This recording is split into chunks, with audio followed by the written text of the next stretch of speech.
Здраво, ова е ново издание на подкастот Каде се парите со мене Горан Теменугов. Знаете што е најактуелно во изминатиот период, тоа беше бојкотот на маркетите во Македонија, кој што даде резултат каков што даде, а тоа е 46, скоро 47% помал промет во петокот на 31 јануари во споредба со една недела претходно, но со претходниот петок. Тоа е голем на ниво, ова потврлање во прометот е на ниво на она што се случи во Хрватска претходно. Исто така и во Црна Гора имаше голем успех бојкотот од аспект на потрошувачите, додека во Босна и Херцеговина беше малце поинтересно, таму имаше поголем промет на денот на бојкотот од претходно. Но тоа се бројките околу бојкотот. Исто така интересно е и постоеше верување дека на наредниот ден, саботата, дека граѓаните надоместиле тоа што не се пазарело во петокот, но бројките покажуваат дека се зголемил прометот само за 11,2%, односно дека малце било надокнадено во однос на тоа што било загубено од непазарењето во петокот на 31 јануари. Тоа е она што се случуваше, тоа е интересниот дел на што ние секојдневно го комуницираме во јавноста, но исто така интересно е дека се покажува нешто на виделина, а тоа е дека маркетите, одредени маркети имаат сериозна доминантна позиција и сериозно големи профити и се зборува дека за дел од тие маркети беше донесен и законот за заштита од нефер трговски практики. Тој беше донесен во март 2024, стапи на сила во септември 2024, со казните треба да се почне од 1 јануари оваа година. Но гостинот што го викнавме е токму оној што го предложи законот во собранието, неговото име и презиме стои како министр во тоа време, предлагач на законот до собранието, тоа е поранешниот министр за економија Крешник Бектеши. Добре дојдовте по втор пат во подкастов. Благодарам на поканата. Да, ве викнав за законот да го коментираме, вие најдобро го знаете, имам чувство дека актуелнава власт малце беше изненадена од овој закон во септември, кога почна повторно да се зголемуваат цените и може да констатираме слободно дека само една министерка, тоа е министерката за финансии, беше свесна за значењето на овој закон, додека некако во останатите министри во владата како да не беа свесни, односно од кога видоа дека можат нешто да преземат со овој закон, почнаа да го лиферуваат и да го спомнуваат во јавноста. Господине Бектеши, ајде првин најважното на што ме интересира, зошто го донесовте овој закон во март 2024 година. За да бидем искрен со јавноста, господјата Кочовска била известена и придонесла во законското решение. Тоа не е само моје законско решение, ја сите предлози во тоа време од експертите, од тие работни групи што беа формирани, сум ги споделил со господјата Кочовска и од тогаш беше поддржувач на ваквото законско решение. Зошто? Заради тоа што во време на кризата се носеа времени мерки. Во трговијата може само времени мерки да има, пошто сме пазарна економија, не можеме да воведеме такви мерки како што се замрзнување на маржи, замрзнување целосно на цени, како што беше претhodно, долгорочни. Така не функционира пазарна економија и се одлучивме за најдобрите практики што се имплементираат во развојни држави, посебно во европските држави, и тоа успеавме да го направиме во рок кој за нас во тоа време и сега се покажува дека бил соодветен за Република Северна Македонија, се со цел да ги штитиме и нашите производители, а воедно и индиректно да ги штитиме и потрошувачите на нашата држава. Сега, зошто го донесовте? Што откривте? Виде, има едно уверување дека во тоа време се што беше со европска директива ќе се донесеше, да бидете ин во поглед на приближувањето на патот кон Европската унија, бидејќи и ДУИ како партија од кај што сте вие и СДСМ не ја вадевте Европската унија од устав и беше централна во програмата и настапувавте. Дали го донесовте затоа што имаше потреба политичка за приближување кон УИ, демонстрирање кон Европската унија и демонстрирање на дека сте на тој пат, или произлезе од реалната потреба и од она што го начекавте на терен дека има реална потреба од таков закон?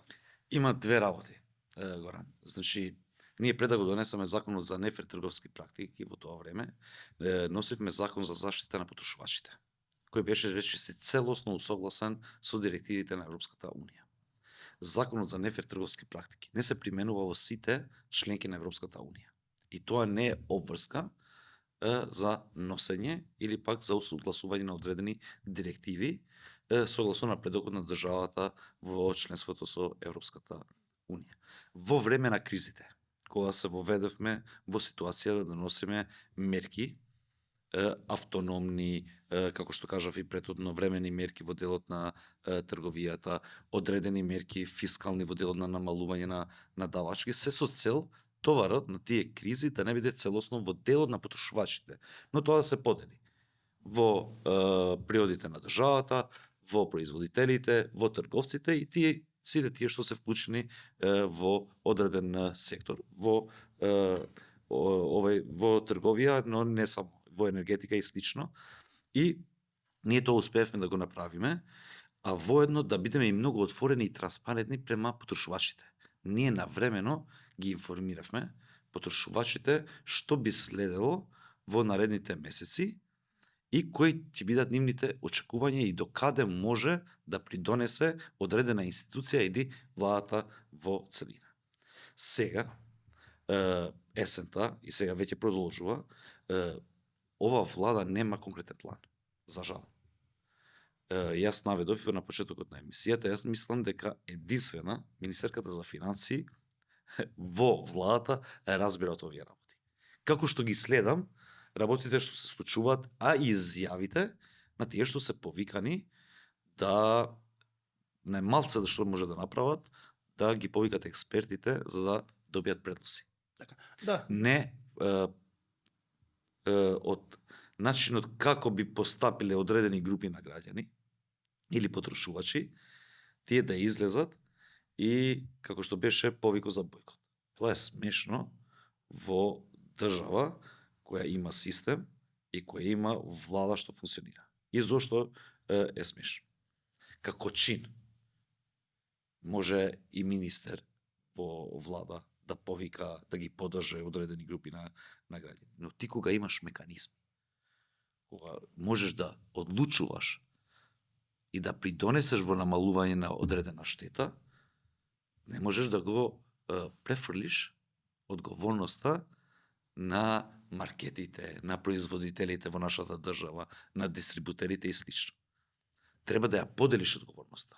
А воедно поодговорно е тие што треба да го направат надзорот и да утврдат, значи, правила на игра во одреден сектор. Во овој случај во трговија. И ние зошто одлучивме да носиме законско решение, каде што дадовме рок од 6 месеци, се со цел сите тие што се вклучени во трговијата, и со земјоделски, и со прехранбени производи, да имат можност да ги усогласат договорите согласно условите и одредбите што произлегуваат од ова законско решение. Затоа се донесе во март и тоа да биде долгорочно решение за владата и за механизмите и органите што ги има владата за да може да направат надзор. И во овој случај обврската му е дадена на Комисијата за заштита на конкуренцијата, каде што требаше да се зголемат капацитетите. И ги зголемија, има 7 нови вработувања.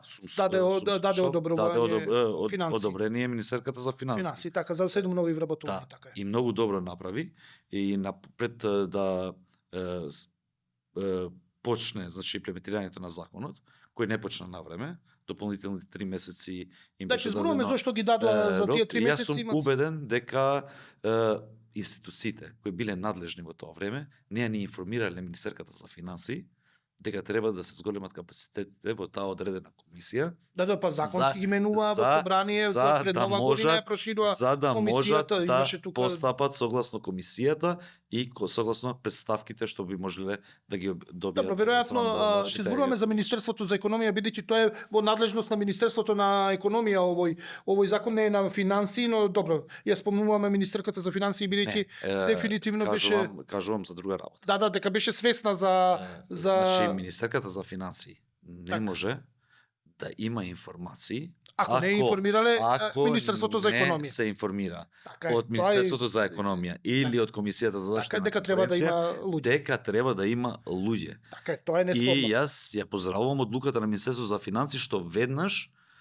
имајќи пред потребата за да почне да се имплементира законот, постапија и тоа го дозволија за да се доекипираат, за да можат да им излезат во Да, лице. тоа сакав да им на кажам и на гледачите дека страхите. надлежно е Министерството за економија, но тие не постапиле на време за да го информираат финансии за да се вработат луѓе, но една централно ми е оваа прашање бидејќи ова го добив од повеќе страни како информација, а тоа е што откривте кај маркетите? Зошто го поставам вака општо прашање, тој веќе појаснам, бидејќи информациите до мене се дека одредени доминантни маркети ги условувале производителите и дистрибутерите дека не смеат кога ќе дојдат производите, на пример ако 50 денари се во нивниот маркет да го продадат, не смеат заради да го продаваат тој производ под 50 денари во други маркети, иако има економска логика, на пример тој производ да кошта и 38 денари и да може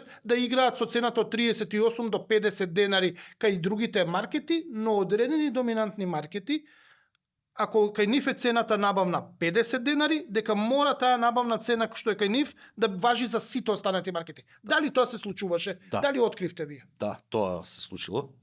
Ние во тоа време имавме редовни состаноци со производителите, со дистрибутерите, добавувачите и со секако маркетите. И тие што се дискаунт маркети и тие што се големи маркети во нашата држава, а воедно имаше и наши граѓани, а воедно и наши производители кои ни носе информации на начинот како се формираат цените во производство и до крајната цена, каде што граѓаните или потрошувачите имат можност да одат во полиса и да гледаат крајната цена. Одредени маркети, 2-3 маркети, ланци на маркети, Ланци на маркети, така. држава, има барања и на некој си начин куповна моќ и позиција во македонскиот пазар за да можат производителите да им наметнат дополнителни давачки. За внесување на нов производ во нивните ланци на маркети. Ако одреден производител има нов производ, требаше дополнително да плаќа. За позиции во нивните маркети. За трошоците на маркетинг што ги има тие ланци на маркети, ги пренесува на производителите за да може да плаќаат и дополнително на тоа зошто се продават нивните производи во тие ланци на маркети, годишно им пресметува рабат кој одеше и до 35 до 40% од вкупната сума на робата годишно или квартално или полугодишно што тие производители го добавува во тие маркети. И зошто се одлучивме, и таму ако го читате внимателно законот, за овие нефер трговски практики, 3 или 4 се наведени во законот. 26 е вкупно. Вкупно се 26. Ние се 3-4, овие оние 3-4, најбазичните, да, најглавните што се вика. Најважните. И таму вкупно од овие 3-4 не може да надмина 10% од целосниот обем на робата што се добавува во тие На годишно ниво. супермаркети. И јас сега, и тоа треба да се анализира во владата, гледајќи ја ситуацијата, јас би отишол уште еден чекор понапред. Би интервенирал во законот за трговија, но ги нема податоците моментално. И да бидам многу искрен, не сум се занимавал многу со ова проблематика во последните месеци. Би отишол во измена и дополнување на законот за трговија, гледајќи ги и трендовите глобални, а тие ќе се пренесат сега и во Европа и во нашиот регион, за да наметнеме обврска, посебно на ланци на маркети во државата, кои се над 10 во државата или над 15, над 20, согласно тоа треба да се направи математика, за одреден простор во државата да мора да го имат само за производи кои се произведуваат во Република Македонија. Било тоа 20% од просторот. Тако, на пример, одреден маркет е 1000 метри квадрати.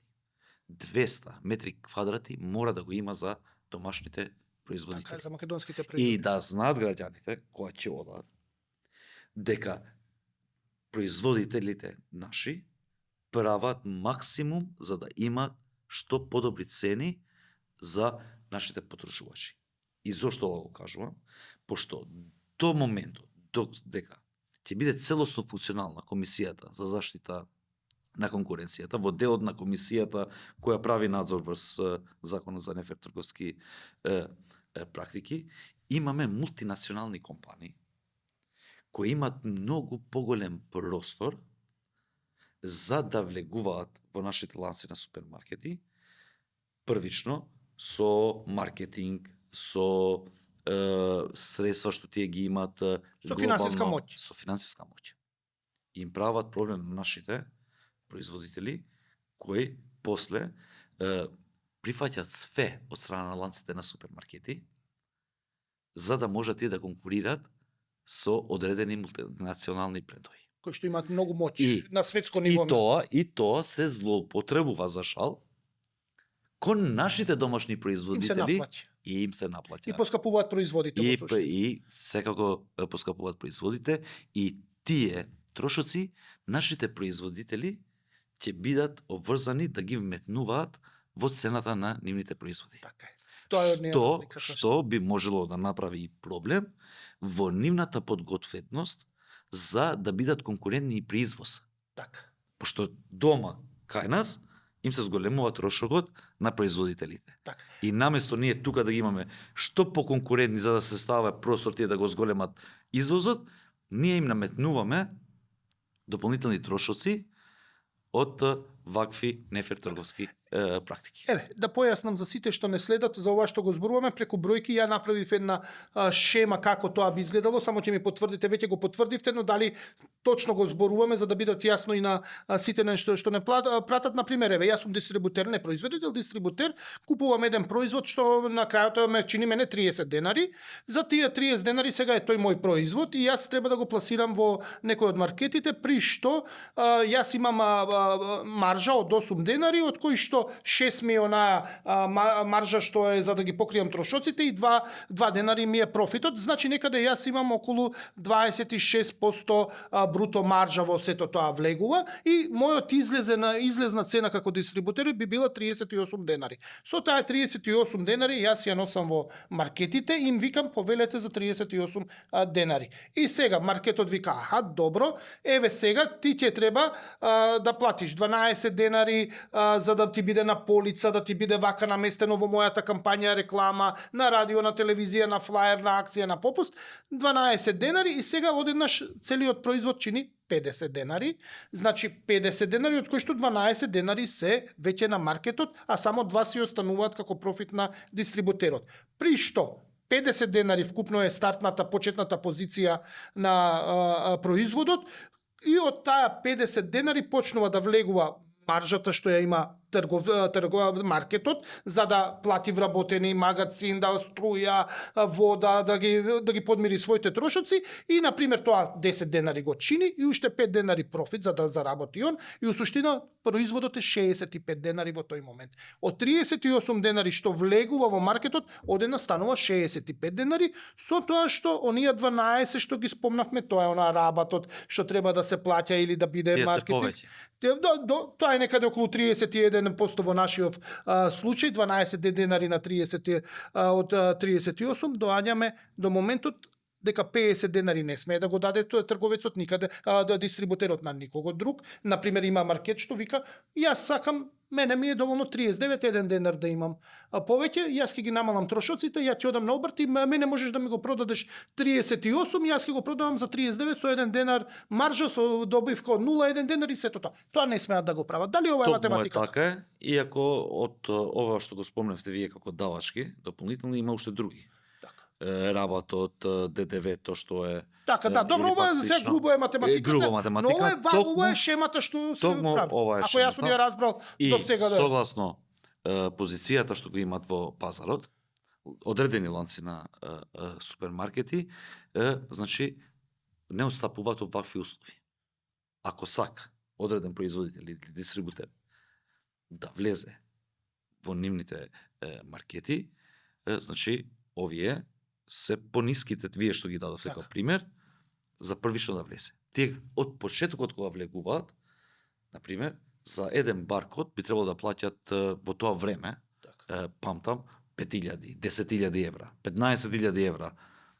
Например, имаме ние од ова чаша. Така. Ако сакаме друга вид на чаша да славиме, ние треба да платиме дополнителни 10.000 евра 10.000 на маркетот. покрај Само ова за- чаша уште една чаша. Само за баркодот. За нов произведот, да. За.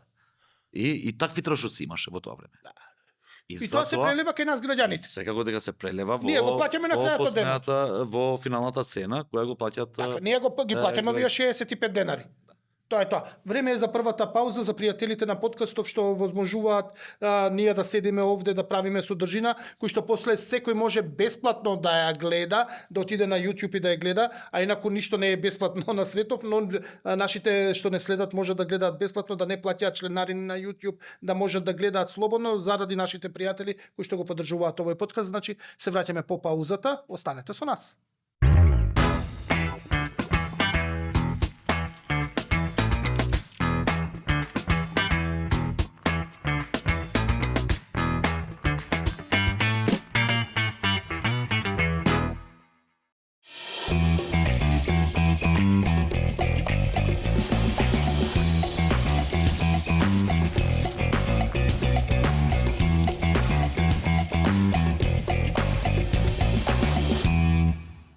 Продолжуваме со подкастот каде се парите со мене Горан Теменугов.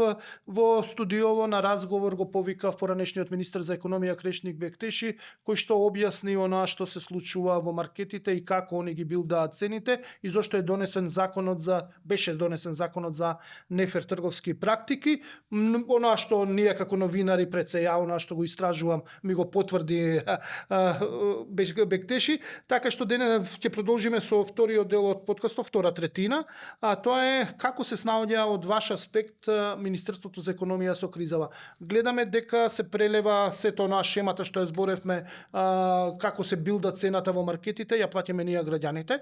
Која е вашата оценка? Деве, сега сте и во опозиција како член на ДУИ и сето тоа, но каква е оценката, бидејќи 7 години бевте министер за економија и преку вас помина сите безмалце економски мерки во владата, како ја оценувате позицијата на Министерството за економија во моментов?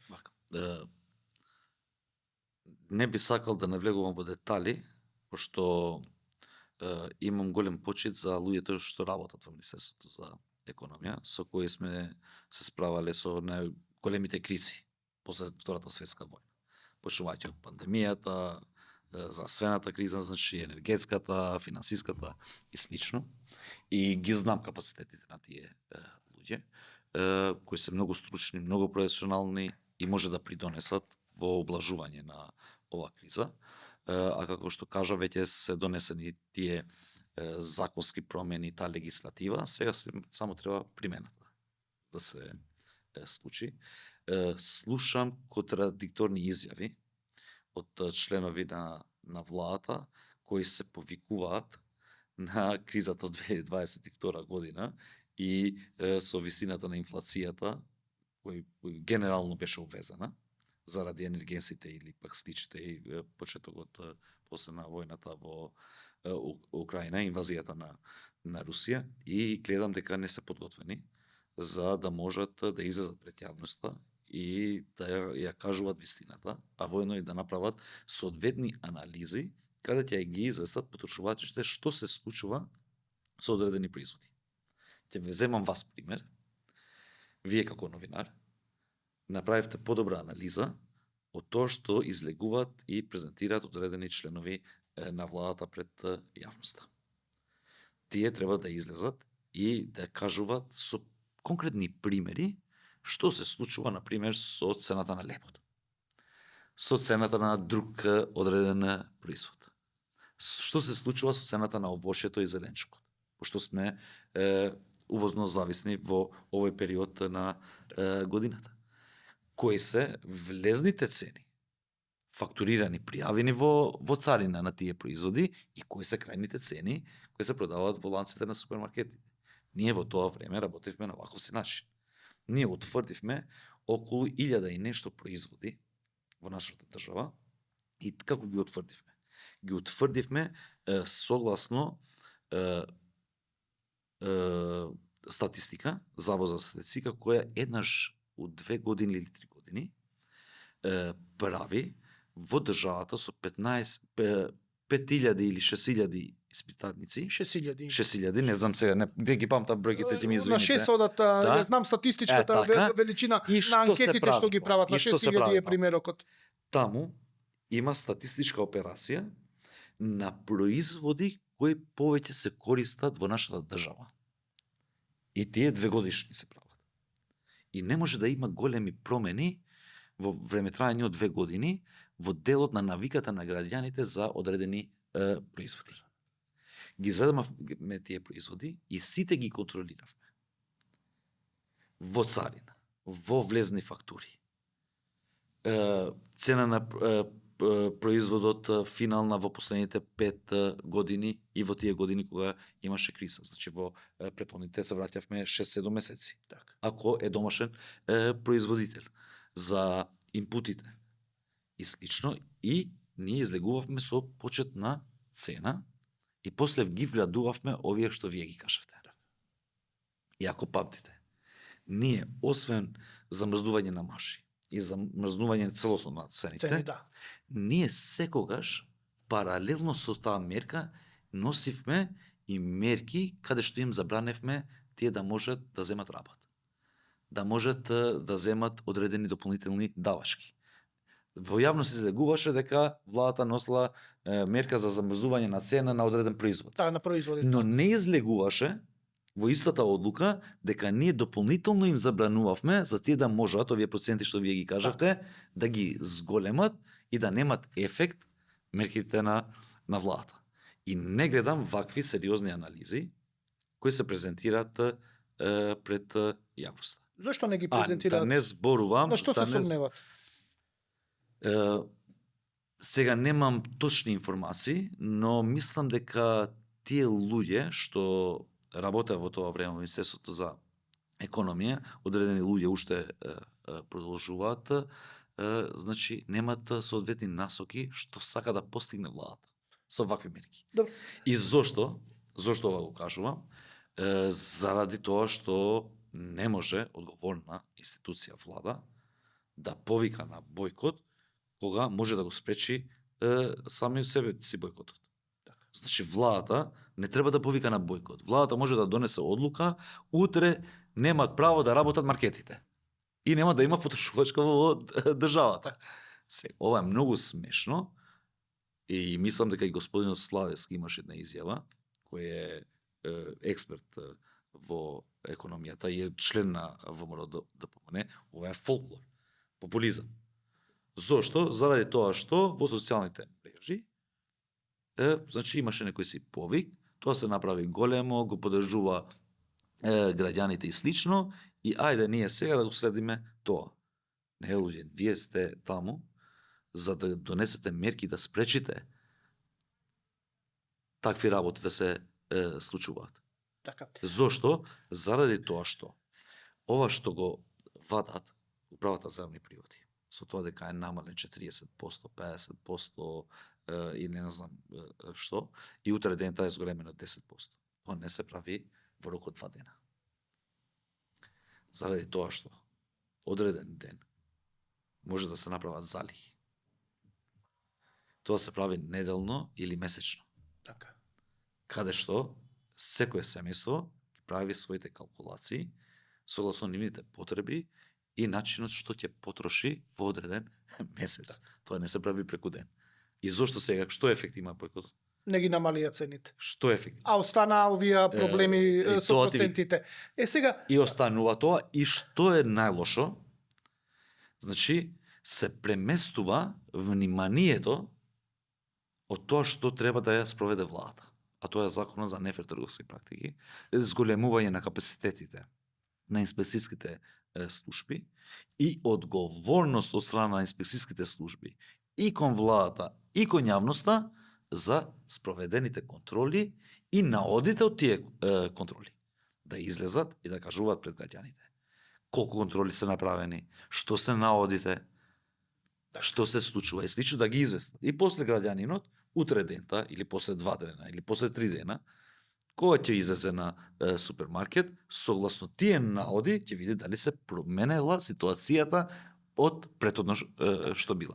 И тоа не се случува моментално во менаџирањето со цените во нашата држава. А дали да сте министер би земале на пример со актуелниот министер за економија и за актуелниот заменик да ви бидат заменици, еве, да вие да сте во влада и да речете еве имате да ви ги предложат актуелниве министер и заменик да ви бидат вас заменици, а вие да сте министер би ги земале ли да работите со нив? Од Не би оноа што е знал. сега приложено. Да имате Не право да знам. бирате. Не знам да бидам искрен, првично и не ги знам многу добро.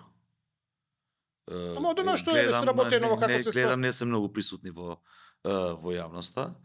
Таму има многу добри професионалци во владата, некои што ги знам. Двајца, тројца се многу добри. Една од нив, кажав и самиот, господјата Кочовска, со која сум имал прилика да се обработуваме. Јас од позиција на позиција во тоа време, господјата од позиција на опозиција.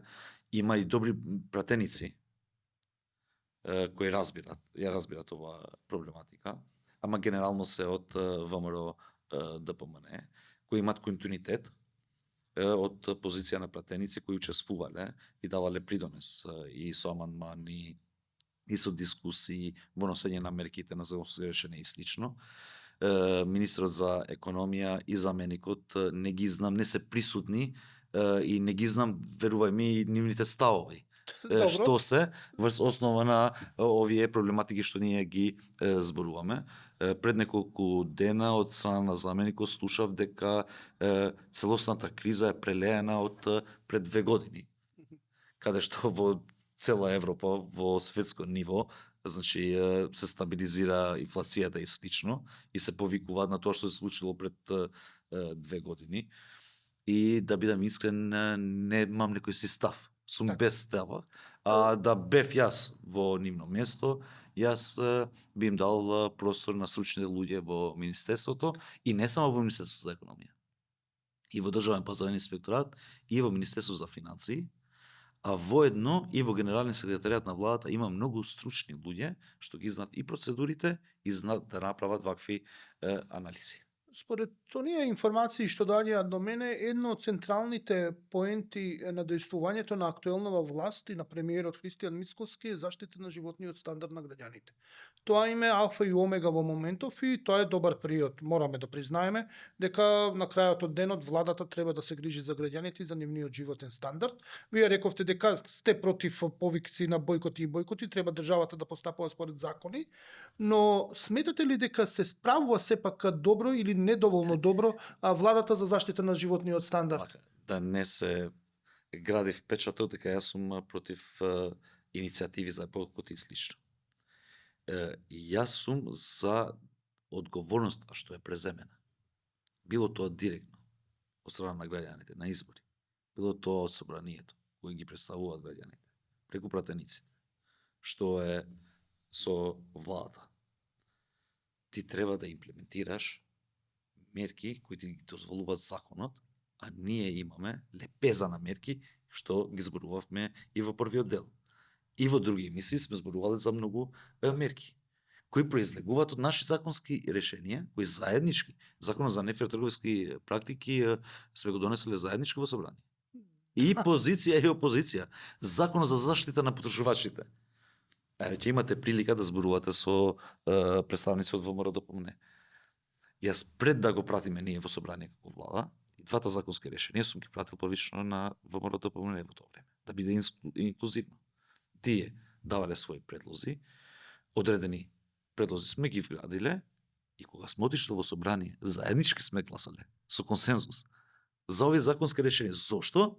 Заради тоа што ние сме го направиле максимумот за овие да бидат прифатливи со една единствена цел, за да влијаат во подобрување на животниот стандард на нашите граѓани и на гласачите на ВМРО, и на ДУИ, и на СДСМ, и на не знам кои други политички партии. И ги донесовме. Сега, одговорност имаат тие што ја превзеле одговорноста да ги имплементираат овие законски решенија. Зошто го Не може одложија на 3 граѓанинот- месеци? Зошто да го одложија на 3 месеци? Дали имаше потреба да се одложи на 3 месеци, бидејќи дадоа уште дополнителни 3 месеци, стартуваше на крајот од септември, 28 септември мислам, и од нова година рекоа ние ќе почнеме со казнување и со стрикно применување, но имате Не уште може, 3 месеци. Немат Зошто? капацитет, немат капацитет. Овие ни да казнуват, ни да направат неселективни контроли и соодветни контроли. Јас би ја поддржал ова влада утре да најават дека ќе ги дуплираат капацитетите на државниот пазарен инспекторат. Не би ги обвинил дека прават дополнителни вработувања или не знам што во државата. Не би ги обвинил. Зошто? Заради тоа што во нашата држава нема повеќе од 200 инспектори во ниво на државата што може да направат контрола врз имплементацијата на овие законски решенија. И сега, ако сакаш стварно да се справуваш со оваа проблематика, утре дента носиш одлука дека ќе вработуваш нови луѓе или пак ќе направиш трансфер од други институции во таа институција, да ги градиш капацитетите. Ама ова иницијатива треба да ја произлезе од Министерството за економија и труд, сега како што е називот. И да ја известат Министерката за финансии. Пошто во интерес на Министерката за финансии и нејзе лично, и како институција е да има што повеќе контрола врз имплементацијата не само и на ова мерка, пошто ДПИ со зголемување на капацитетите, тие ќе придонесат и во сузбивање на сивата економија. Да. А тоа им е целта на оваа И власт. во пазарна инспекција, во управата за јавни приводи, во трудова инспекција, мислам дека треба да се зајакнат капацитетите. И ниедна политичка партија не треба да обвини дека се прави партизација, се прави нови вработувања. Ако сакаме, стварно да се воведе контрола и да се придонесе во делот на сузбивање на Сега сивата едно економија. прашање, вие бевте од другата страна во власт. И една работа. Ајде, И повеќе. една работа. Што би направил јас во оваа ситуација? Јас би го зголемил буџетот на овие институции за, ако Кршин Бектеши е вработен инспектор во Кичево, да нема право да контролира во Кичево. Ние сме мала држава. Ние секој си се знаеме еден со Така е. друг. Така е. И инспектори од други градови да направат контроли во одредени градови. Да шетаат И усушено. да шетаат, да. И тогаш, ако влада или институција не селективна, јас ви гарантирам дека и граѓаните ќе го поддржат, а и самите, во овој случај маркети, ќе ја поддржат таква иницијатива на влада, пошто ќе има лојална конкурентност. Да, ма дел од маркетите веројатно ќе поддржат, но и Не, дел... ја мислам дека поголем дел од маркетите ќе поддржат. Ајде сега да зборуваме малце за маркетите. Вие бевте од другата страна, да бевте министер. Имаат ли они реална моќ да влијаат на политиките, бидејќи се големи играчи, па и финансиери можеби на кампањи, па придонесуваат за бруто домашен производ, па вработуваат. Еве гледав статистички податоци во секторот трговија и дистрибуција и транспорт, што е со трговијата поврзано, некаде околу 130.000 вработени има.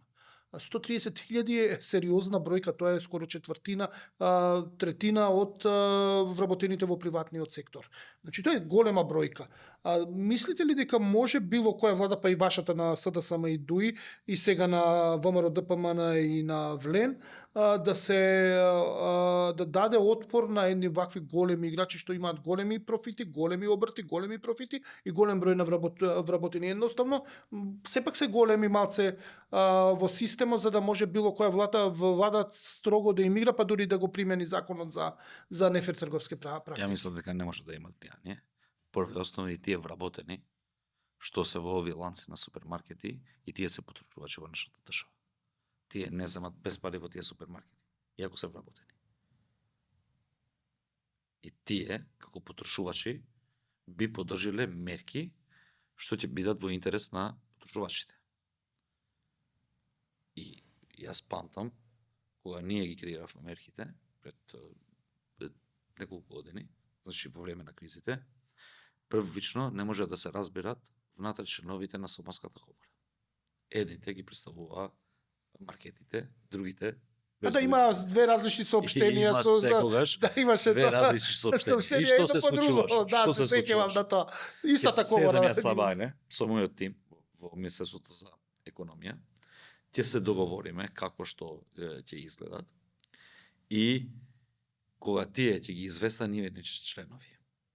Внатре имаше влијателни членови. Например, во таа групацијата на маркети имаше 20-тројца што беа многу влијателни и сака да ги менува мерките меѓувреме. И ако памтите, ќе испадне некое соопштение дека еве и ова да се измени, и таа да се изостави или пак слично. А после 2-3 часа друго соопштение од страна на групацијата на производители дека треба дополнителни поригорозни мерки или пак слично. Ние никакво отстапување тоа што сме направиле. И сме биле многу критикувани од страна на групациите во не придонесе таа малци за лошиот однос во јавноста, мислам, перцепција кај вас, бидејќи се побунија против вас крупни играчи едноставно да бидам многу искрен, краткорочно може тоа влијаело. Зошто? Заради тоа што тие беа спонзори на одредени портали, на одредени медиумски куќи или пак слично, и се пренесува, значи, нивните ставови повеќе од тоа што се пренесува ставовите на надлежните институции, но граѓаните сега може да приметат и самите како се менаџирало во тоа време и како се менаџира сега кога и нема криза. Добро, сега верувате дека подобро, полошо се менаџира од претходно? Криза. Значи, да, беше тој тим. Сега ќе го кажам тоа, иако може да изгледа во јавноста дека се фалиме во ова време, значи немаше да зборуваме за зголемување цени на маркетите. Јавноста немаше да зборува за зголемување цени. Нема да дозволивме да дојдеме во ваква позиција. Не па да излеземе со смешни мерки, рамазанска кошничка, новогодишна кошничка, како в државата да е трговец и прави акции. Значи, или пак произведува некој производ, државата е држава, државата носи одлуки. Добро. Сериозна држава. Не прави акции. Добро. И го имам ја ова чаша, па ајде луѓе, ова недела, ова чаша од 10 денари, ќе ви ја продавам за 8 денари. Или да продава услуги државата, така му испаѓа ова со кошничките, со желботеките што ги имаат. Значи, знаете што? Една услуга заради акција ќе ја продаваме ова недела, значи 10% пониско. Не функционираат сериозни држави на таков си начин. Сериозни држави функционираат на начинот како што се донесе законот за нефер трговски практики, прави напори што подобро да се имплементира и става контрола каде што граѓаните, потрошувачите во нашата држава ќе се чувствуваат сигурни дека не се манипулирани од страна на одредени профитери во одредено време. Време е за втората пауза и за нашите пријатели. Ќе се вратиме во студиово, малце ќе продолжиме со политика, бидејќи можеме да збориме на темава уште многу, но сака малце да свртиме и на политика, бидејќи има што да ве прашам. Вие доаѓате од ДУИ, вие сте во раководството на ДУИ, учествувате во носењето на одлуките. Малце ќе коментираме исто така економските политики на сегашнава власт, но ќе коментираме и тоа што се случува во ДУИ, посебно со акцент на еден ваш член кој што остави незаборавна трага изминативе период со неговото бегство во соседството. Ќе видиме каде. Останете со нас, се враќаме после паузата.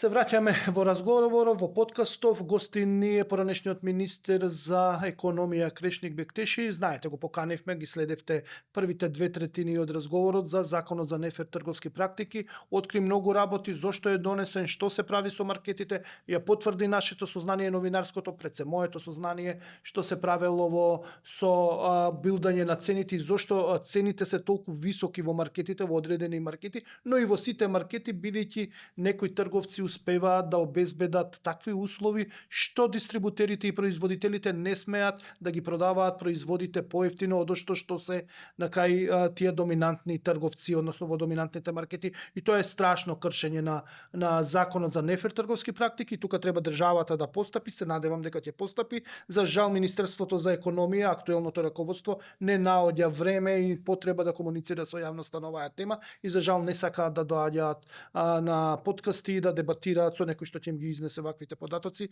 па да видиме што знаат и што умеат и односно што преземаат, но добро е што дел од нашите сознанија ги потврди поранешниот министер Бектеши. Да продолжиме со она што се вика, пред да влеземе во гола политика, малце да прокоментираме како гледате на економските политики на актуелнава власт, бидејќи јас очекував малце порадикални да бидат и подсврсти, но гледам дека тоа преферираат разговор и со трговците, со коморите, со граѓаните, со здруженијата, па и со синдикатите, иако ги напаѓаат, сепак диалогот постои, функционира и едноставно одат на една манифестираат една стабилност која не е карактеристична при промена на власт. Значи друга гарнитура која доаѓа, манифестираат една стабилност. Го делите ли ова мислење или имате сериозни забелешки на ова што го кажувам јас? Да бидам многу искрен, немам некои сериозни забелешки. Ме чуди фактот со справувањето со секторот енергетика, последно како почеток, може многу работи да се променат. Ги знам ставовите на господинот Мицкоски, на премиерот на нашата држава, и од време кога бил опозиција, и како и во почетокот од како ја презеде власта, посебно во делот енергетика. Мислам дека требаше подобро да бидат подготвени за зимскиот период, да не направат дополнителни трошоци, да се намали производството од страна на термоелектраните, да се воведат хидроелектраните во такво ниво на акумулации. Одредени работи мислам дека требаше да се направат се со цел да не се зголеми цената на електричната енергијата за малите потрошувачи. И тука заборавивме во првиот и вториот дел да напоменеме дека малите трговци имат со над 60% зголемени трошоци во делот на електричната енергија. Пошто ова власт ја зголеми електричната енергија за малите потрошувачи со над 60%, тоа што беше претходно. Мали пекари, мали производители, мали трговци. Да, оние дуќанчиња што ги имаме. Да, дуќанчињата или пак слично, значи треба да бидеме свесни дека тие имаат зголемени цени, ако се на регулиран пазар во делот на малите потрошувачи со универзалниот снабдувач од над 60%. И треба сериозна влада да излезе и каже на граѓаните да нема срав. Луѓе, во делот на малите потрошувачи цената по мегават час е над 250 евра. Ве молиме, гледајте можности, пошто на слободен пазар со други снабдувачи цената се движи околу 140-130 евра моментално на берзите, на отворено. И не треба да се срамо тоа да го кажат. Не е поразнивен. Таква е ситуацијата, подобро да бидеш искрен, и тие што не се информирани, мали дуќанчиња и самите кажавте, за да знаат, да ги слушнат луѓето во телевизија, дека имат и друга можност. Алтернатива. А сега одат на крајен снабдувач, колку што знам, институции одат на крајен снабдувач, каде што е берзата на македонската берза плюс 40%, дневната цена на македонска берза плюс 40% плаќаат. Значи господинот Мицкоски како премиер, 100 плюс 40 140 како премиер, кој според мене разбира во според мене, мислам, разбира, значи подготвен за енергетика и може многу да придонесе, ако во случај има институција што е на крајен снабдувач. Ја мислам дека вчера требало да го разреши тој што раководи со таа институција, а не ние тука да зборуваме на Ова Да, емисија. уште еднаш за сите што не Е, следат да пошто појасниме, многу- крајен снабдувач максимум 3 месеци може да биде и што плаќа на македонската берза денеска која е цената зголемена берза за електрична енергија, македонската берза за електрична енергија зголемена за 40%. Ако денеска е 200 евра мегават час, тоа ќе биде 280 евра за во крајен случај. А на слободен пазар, она што го викате преку Купекс или не е битно, 130, може да се најде и 140. 130, 140 или и на македонската берза да може тоа, пак е 40%. Ако има директори, министри или не знам кој што раководат со институции и моментално се на крајен снабдувач, не спроведеле постапки да направат избор на снабдувач со електрична енергија. Било тоа преку ЕСМ, било тоа директно на пазар, каде што ќе нудат подобри цени, вчера треба да бидат разрешени. Не денеска или пак утре. Ако памтите, ние ги објавувавме институциите кои се на крајен снабдувач. Било тоа на локално ниво, било тоа на централно ниво. Слушав пред неколку дена изјава на член на владата, мислам дека беше министерката за енергетика, не ме фаќате за збор, дека имаат големи трошоци комуналните предпријатија. Да, јас бев на Или не настанот, знам, известував од тоа. Мислам дека ако на моје прашање што ќе преземат. ние во време тоа на го криза имавме речиси 80% од комуналните предпријатија која беа на крајен Да, па отвара нови фирми за да се квалификуваат и седнале и јавно тоа го кажувам, јас немам срам зашто сум друга политичка партија или не се согласувам за одредени политики со господинот Мицкоски и со неговиот тим.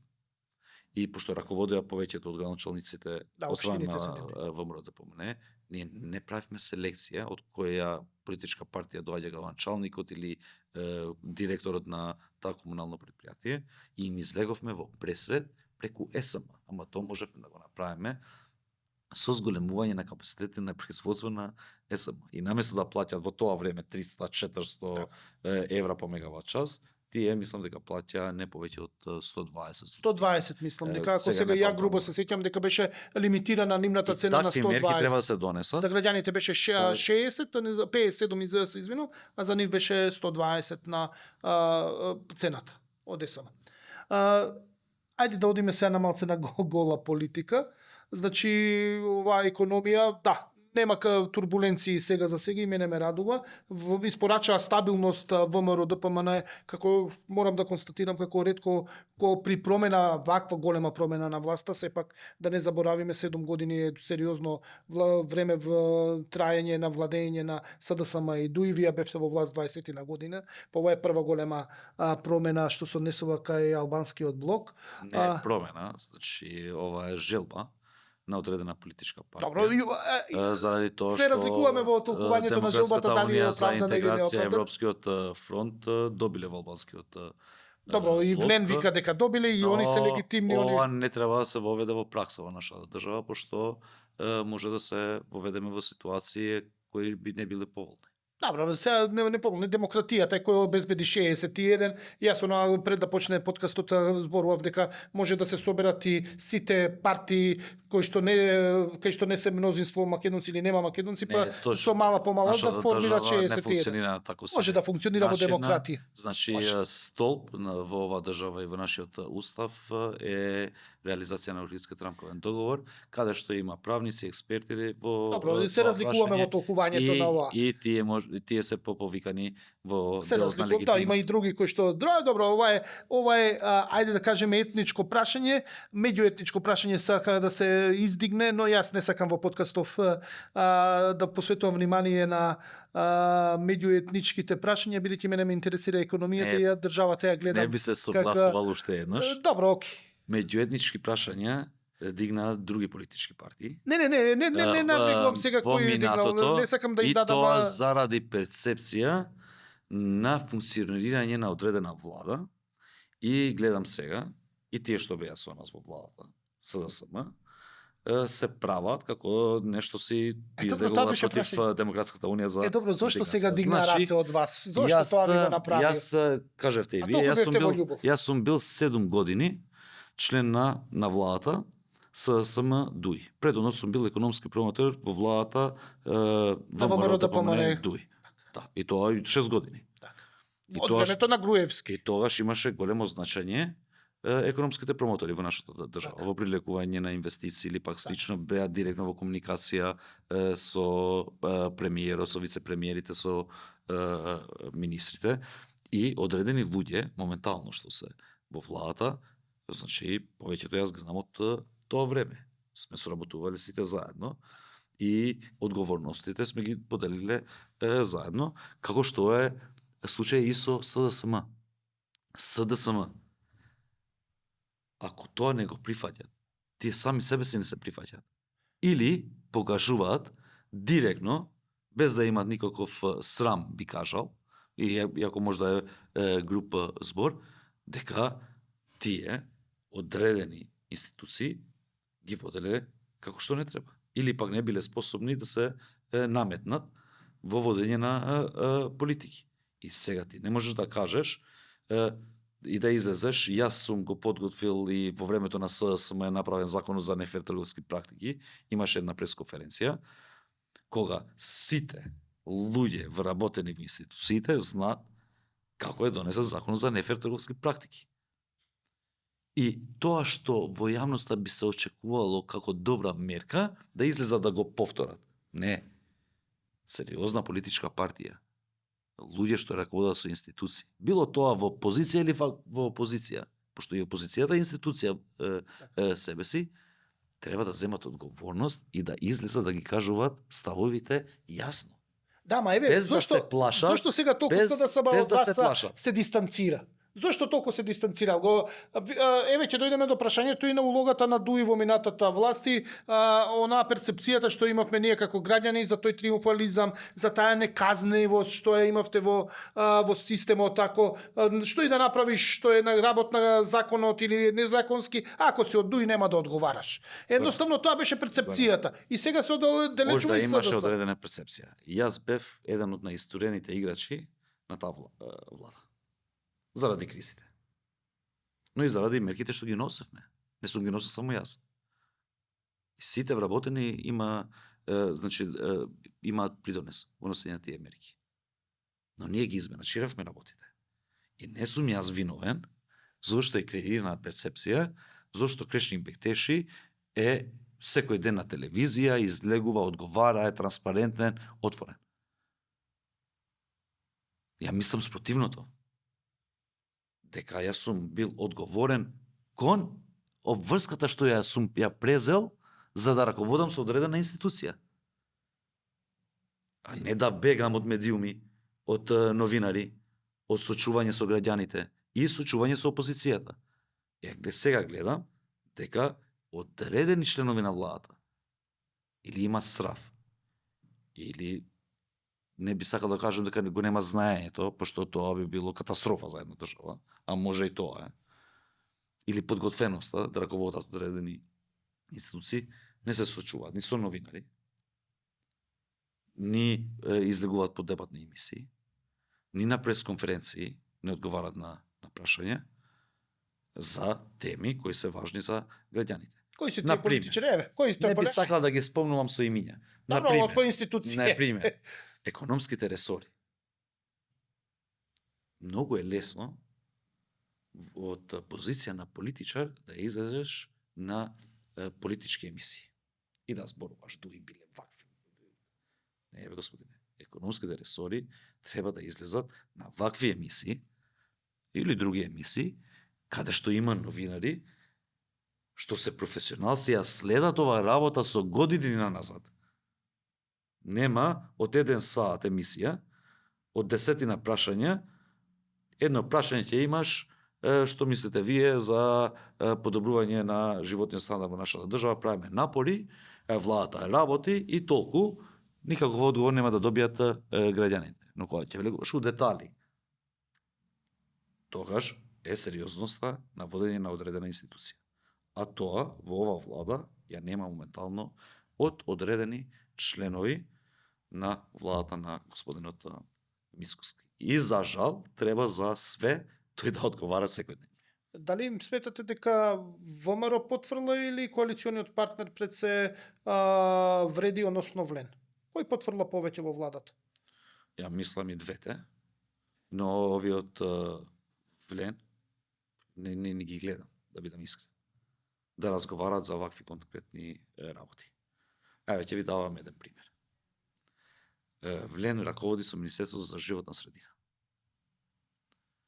Човекот што е најодговорен за животната средина во нашата држава е господинот Мечити. Да ми извадите една изјава, една мерка, една дискусија за неговата област во овие 7 месеци, јас ќе ви кажам, секоја ви чест. Не, имаше пред известно јас- време го праша јас- еден Јас од не, новинарите. Имаше. јас не пратам. Да, имаше. Секој дневно излегува пред јавноста, зборува за теми што се целосно надвор од неговата надлежност, како министер за животна средина, не зборува за тоа што ја добил довербата од страна на претениците, а према тоа према граѓаните. Било тоа македонци, албанци или пак слично да раководи со институцијата и согласно неговите надлежности. Во економскиот тим на оваа влада, освен господјата Кочовска, која зборува за своите надлежности и е во рамки на тоа за која е одговорна и ја презела одговорноста, и господинот Мицкоски во делот на енергетиката, ја мислам дека нема економски тим ова влада. Пошто да бидам искрен и не ги знам повеќето од членовите на владата. И замислете, бивш министер во владата да не ги знае, а сум сигурен и јавноста не ги знае, кој е економскиот тим на владата, еве спомни ми 5-6 луѓе. Вие како искусен новинар, што јавноста би ги препознал дека презаде нека одредени мерки? Одредени мерки. Еве во економија Сања Божиновска ја знам, например, дека за во енергетика тоа е дека се обидува нешто, Што е ама донесено она се во транзитира, они транзитираат, па еве се обидува нешто да застане на нозе во последно време. Над 130 милиони евра се потрошени во време кога нема енергетска криза. Еве кажи ми ги... Да, ама они се во транзиција. Они се во транзиција сега, зимаат, се борат со Министерството за транспорт и врски, кај кого да припадне МЕПСО, колку што знам. Па тоа не треба да се бори. Тоа е согласно регулативата и барањата на енергетската заедница. Се вика unbundling на енергетските компании Така. во државата. Да, не, добро, Одвојување. во СМС е под влада, треба да имаат различни собственици за да немаат поврзаност. Така.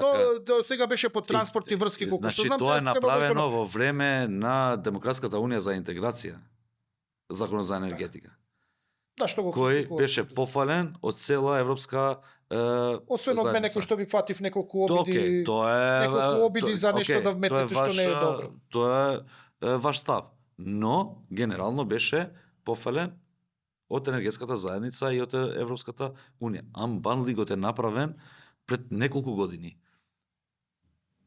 И што има врска, дали би било Добро, не, МЕПСО само ви кажам околу под кој што Министерство за енергетика. уште се млади во некои делови во делот, но еве гледаме дека премиерот се труди околу економијата и животниот стандард, но ајде да се вратиме на политиката. Мене ме интересира ова е, ајде да не кажам прашање што го поттигна мојата сопруга, многу ја интересира ставот на Дуи за Артан Груби.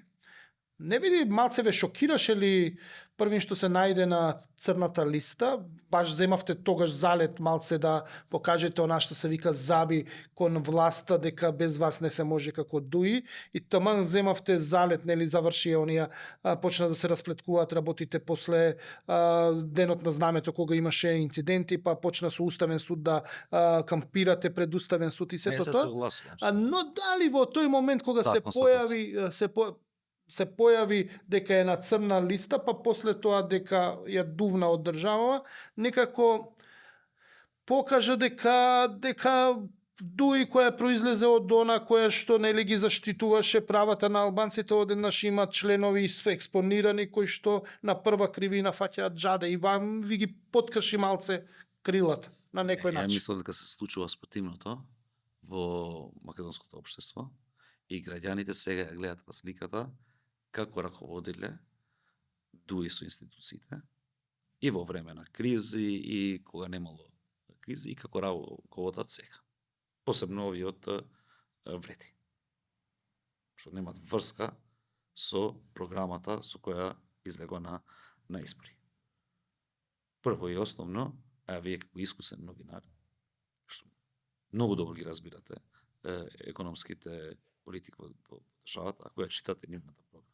Тоа сега, што се споведува, свано ќе ви биде жал за и тие малце гласачи кои ги подржале. Свано. И ја мислам дека се креираше една перцепција дека дуи се криминалци, корумпирани, неказнати или пак слично. Тоа беше оркестрирано. И сега не имаше сакам. и основа, па Тоа и беше ја следев. оркестрирано и јас И имам. триумфализмот што го имавме. Можда би однесувањето на одредени поединци не беше и соодветно Да, ма еве во тепањето во МНАФ на пример, во одредени моменти. не заврши како што Играњето фудбал. Абе добро, тоа Јас е сум бил дел иритирачко. од тоа. Така. И јас сум кажал и во друга емисија. Намерата не било да се провоцира. И ја им се извинувам на сите граѓани кои тоа го сваќале како провокација. Но како учесник во тоа видео, стварно не сме имале намера да провоцираме. И не е жал да се извини човек, ако во случај е недобро сватен или пак направил некоја мала грешка. Така, последно прашање. Но, во делот на одлуките на САД, кои се наши стратешки партнери, дуи од првиот ден го кажа свој став.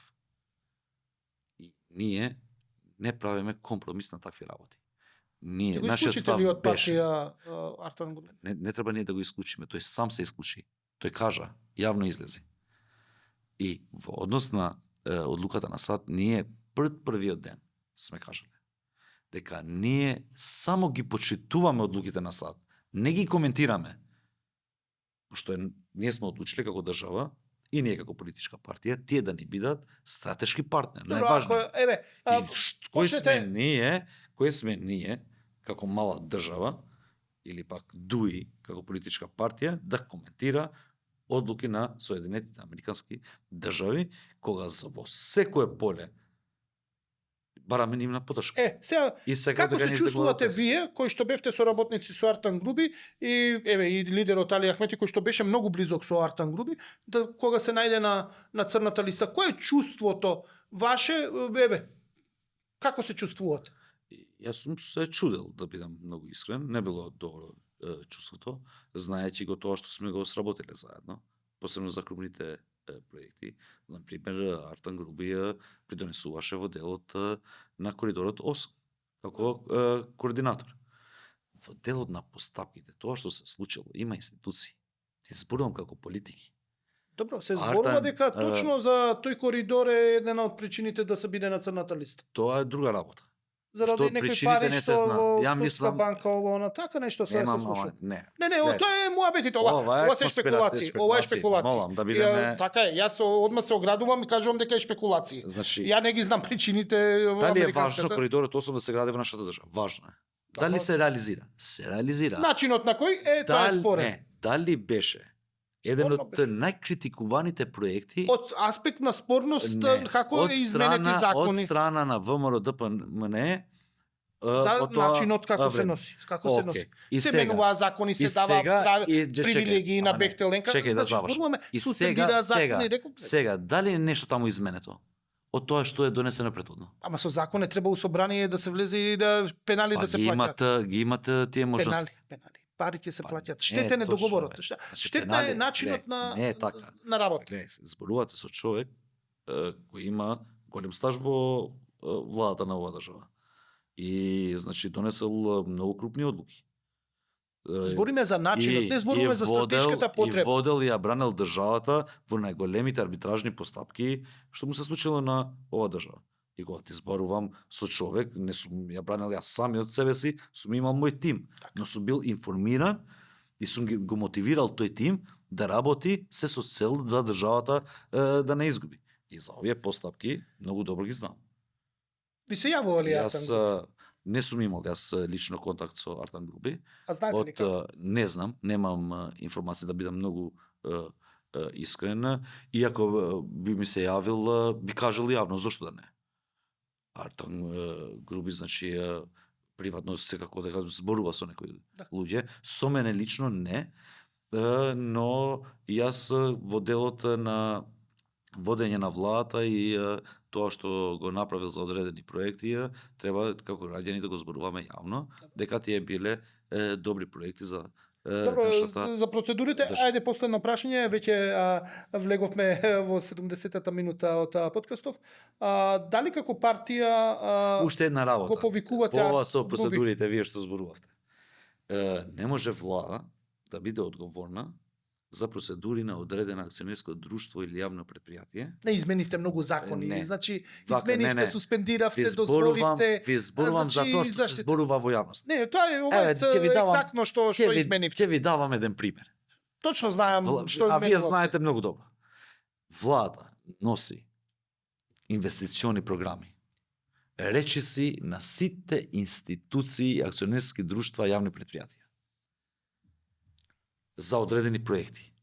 Носи одредени одлуки за започнување на одредени постапки. Но не ја врши постапката владата. Така, добро, Не да. ја води Ова постапката- оди во корист на Не ја води тоа постапката. обвинението за Артан Груби, но Не ви вака, Значи, само да ве вака. прашам една работа. Пошто на таков си начин, ако Така. постапиме, Така, не ќе може да се донесе ни една одлука во владата, бидејќи тие сите ќе се плашат да донесат Не само што ќе да се плашат. постапува. Така. и најмала злоупотреба да има во некоја одредена институција, Така ќе одговара во владата. треба да се одговара во владата од сите членови на владата. Евака, дали од партијата, бидејќи беше близок човек на Али Ахмети, дека и вие соработници блиски, сте му се јавиле, сте пратиле абер порака до Артан Груби да се врати во Македонија. Дали би сакале да се врати, да се соочи со правдата, па да истера како висок функционер во претходната влада, еден од најзначајните, требаше да биде првиот, нели, албанец премиер, тоа беше една од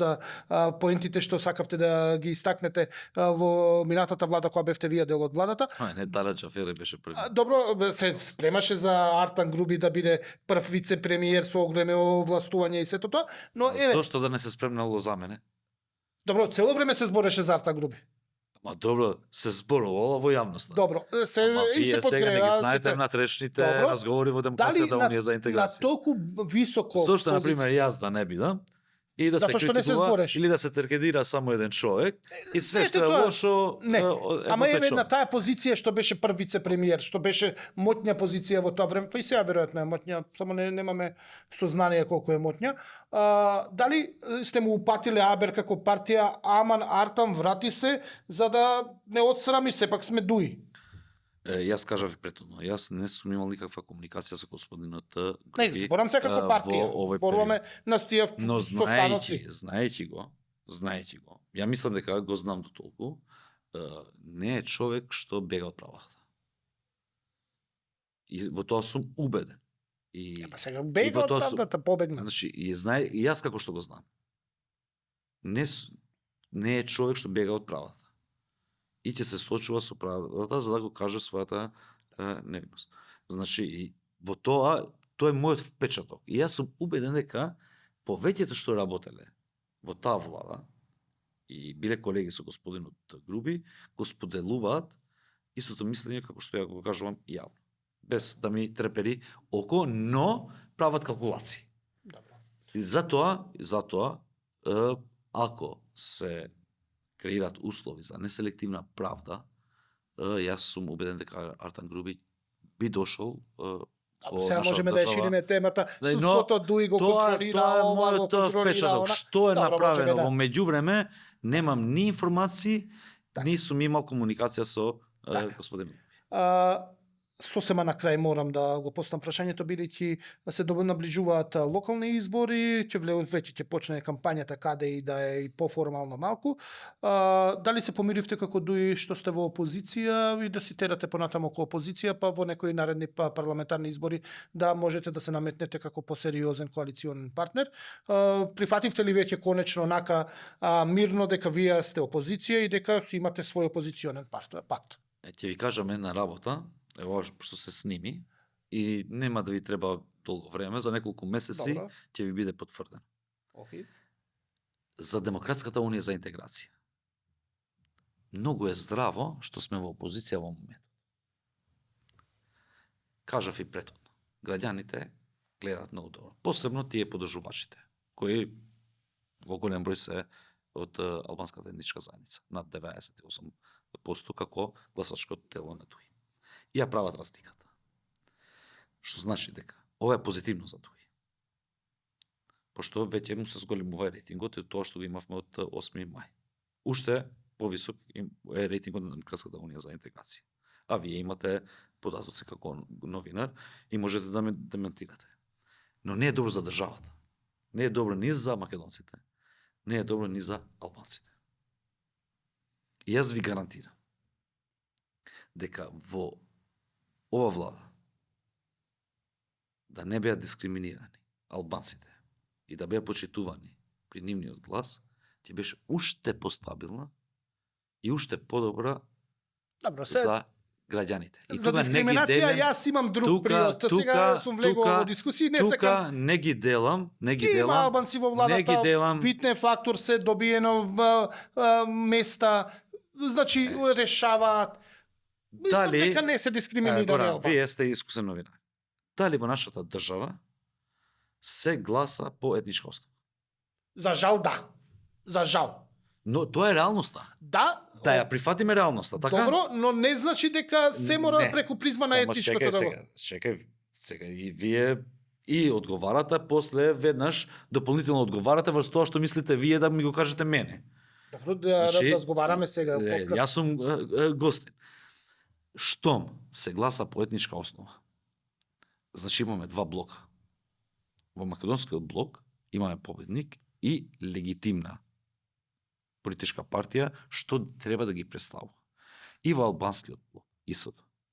И тоа е внесено и во Охридскиот рамковен договор и во Ќе се вратиме на нешто што мислам но дека не е ова, така. ова тема се прави, мислам дека во други емисии, емисии, а јас така немам е. проблеми тука со вас да го Да, разговарам.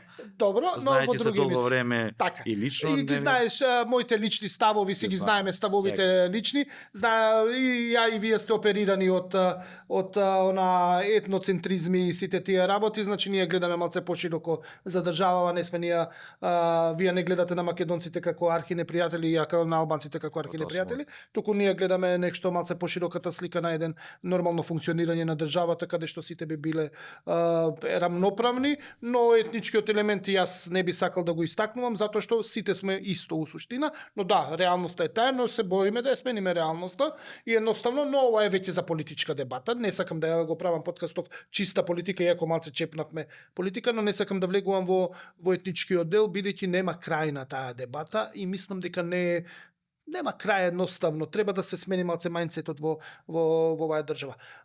Токму за мајндсетот, тоа треба да го направиме заеднички, го правиме. а не кога ќе ви се дава прилика, сега зборувам за нас политичарите, Така. политичките партии, да се обидеш да кажуваш мускули врз друга етничка Мислам дека не се заедница. покажа. Знаеш зошто? Се покажа. Заради тоа што ова е тркало. Така е, неспорно. И Ја мислам ова- дека ова- повеќе мускули ви покажуваат влено, ова нема крај, а а нашите Добро. граѓани не сакат препукување и покажување на мускули Добро, мислам. во моменти кога се чувствуваш силен. Тие сакат резултати, Да. стабилност, подобар животен стандард, што зборувавме и претhodно Така е. со конкретни мерки и секако интеграција во Европската унија. Ти благодарам што беше дел од подкастов. Направивме, мислам, убав разговор, отворено е. Полесно е нели вака кога не си на власт да правиш повеќе од што кога си Не, на власт. за мене не бил проблем никогаш. Да, не спорно за транспарентност. учествувам на Сите ние како новинари емисија имаме високо мислење и, за твојата транспарентност. Стварно, посебно во вашите емисии ми било секогаш задоволство да зборуваме конкретно и за проблематика и да не правиме многу политика. Така, ти благодарам многу. Тоа беше се за овој подкаст. Се гледаме во наредната епизода. Секое добро, довидување.